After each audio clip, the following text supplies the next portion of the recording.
Good morning and good afternoon, RSGA STEM class, and whoever decided to watch this video. And welcome to video 8 on our series, Motor Vehicle Motion. And in this one, we're going to kind of not really put things together because everything kind of works together, but we're going to look at other essential forces that an automobile needs and needs to overcome for the driver. Alrighty. Now, we're not diving into safety and all that kind of good stuff, but we are diving into more of the motion side of things, and we're going to deal with friction, right? Because without friction, your vehicle won't move. All right. And without being able to absorb some of the energy from the roadways out there, it would be a very dangerous vehicle to drive. So that's what we're going to dive deeper into. So let's get the party started with friction and suspension. All right. Yes, traction is really, really important. And in sixth grade terms, traction can be considered tire to the road grip. All right. We learned about how an engine creates rotational force. You use gearing so that the engine stays within a good optimal range, right? And then that is eventually sent through a differential so that you can kind of keep the wheels moving at different speeds during turns, and that that differential sends information or the rotational force out axles, which go to the wheels, which go to rubber, which contacts the road, right? Without proper traction, your wheels would just spin, right? Which makes rubber an really, really good choice to use for vehicles on Earth. Okay, not necessarily in outer space, but for vehicles on Earth. All right, and the thing is that different tires are used for different things, not just in the fun world, if you will. When I say fun world, I'm talking like, say, we're in Lake City, so we could talk about mud trucks, right? Your tires on a mud truck are designed to grip the dirt and the mud, which is different than, say, standard street tires, which are designed to grip asphalt and concrete, right, and disperse water.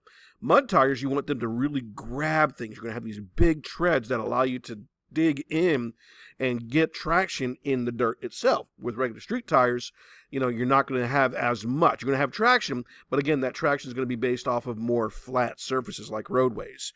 Conversely, okay, you got different compounds for different types of race tires. All right, if you go back and watch those videos for drag racing, the rear tires are really designed to give a lot and grow, but they're not ideal for driving on the street. All right. However, if you go to like a twisty turn racetrack, your tire compounds might be designed more like more gluey or stickier surfaces that kind of help the car adhere to the roadways, right? And so that is a really, really important friction that we need, all right? Now, other things that need friction are our brakes. Brakes squeeze basically the rotors, which help the car or vehicle to slow down or even stop, right?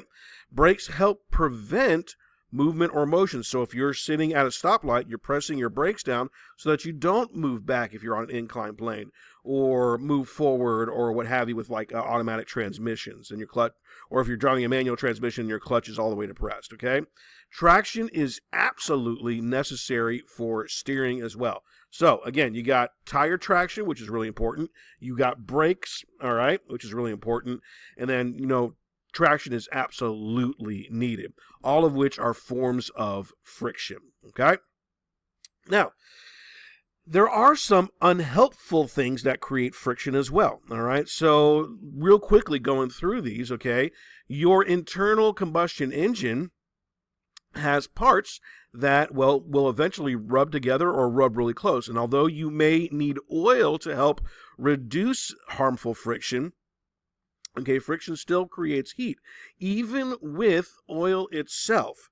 On top of that, oil is really, really important because you also have heat, okay, that is being created through the combustion process as you transfer that liquid fuel into an explosive fuel, okay?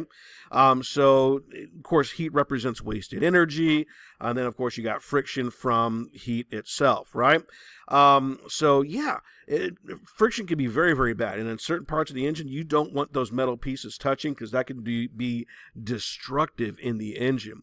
Now, drag is a force that opposes motion, right, through gas, air, or liquid. Sometimes you want a lot of drag, sometimes you don't, okay? In certain race cars, you want downforce, so you want to use that air to your advantage to keep the car pressed down.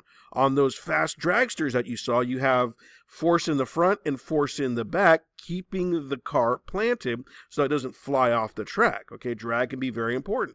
But there are cases where you don't want as much drag, so you've got to find the steady balance. And of course, unhelpful friction can be from rolling resistance, such as the wheels themselves, bearings, gravity pulling down on something, creating additional resistance, right?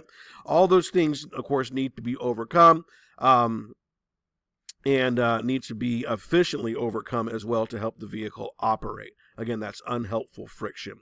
Now, let's change gears a little bit and look at a car's suspension. You see, a suspension is really, really important. What it does is it helps connect the roadway to the vehicle itself, and it serves the purpose of absorbing the energy. All right, this is effectively it looks like the rear end of a front-wheel drive vehicle.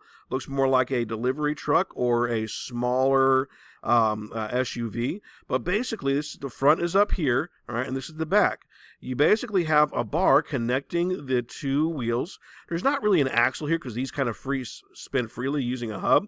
You got a spring which absorbs the energy and balances out the energy of the weight of the rest of the cab, and you got shock absorbers, right? So a car suspension are the parts that connect the wheels to the body and help absorb the bumps from the road. Without these, your car would be straight on the wheels. And if you've ever been over a pothole or something like that, the reason you don't feel it worse and it doesn't destroy your car is because of the suspension. It's absorbing some of that energy, okay? Going over speed bumps, going over imperfections of the roadway. And it's so that we could drive not only with comfort, but with safety. Think about it. If you suddenly experience a bump, okay, without something to absorb that energy, your car would just fly off in a different direction. All right, and you don't want that to happen on the roadway because that could be very, very dangerous. All right, so your suspension includes really, really important things. One, springs. They store the energy, right? And they have a little bit of give, okay? So the weight's sitting on the vehicle, but they still allow things to move, right?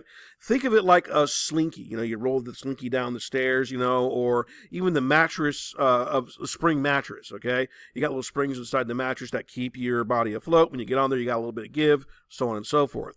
Now, shock absorbers, what they do is they prevent the consistent, we'll use the term boinging, if you will, boingy, boingy, boingy, right, from the springs. Shock absorbers, they dampen things so that they don't keep bouncing on and on forever, giving you that slinky effect or that boingy effect, right? That's really important because then you would still lose control of the vehicle even if you're absorbing that, right? So shock absorbers help keep everything smooth and controlled, okay? Control arms, what they do is they connect the wheels to the car's frame and allow for that up and down movement. And of course, struts, they combine the spring shock absorber into one unit. Going back over here, you can see that. Here's your shock absorber. Here's your spring. And this is kind of like a control arm down here, okay, that keeps everything kind of in place. Alrighty. So if you have the spring and the shock absorber all in one piece, that shock absorber would go down, and that is a strut. All right. So again, how things work, okay? We'll just go through this really fast because we're running out of time here. When a wheel hits a bump, the suspension absorbs the force instead of transferring it to all the passengers and the rest of the car, right? So think about the importance of kinetic energy. The kinetic energy from the bump is converted to potential energy from the spring, all right, and then to heat energy by the shock absorber. Again, you're transferring that energy.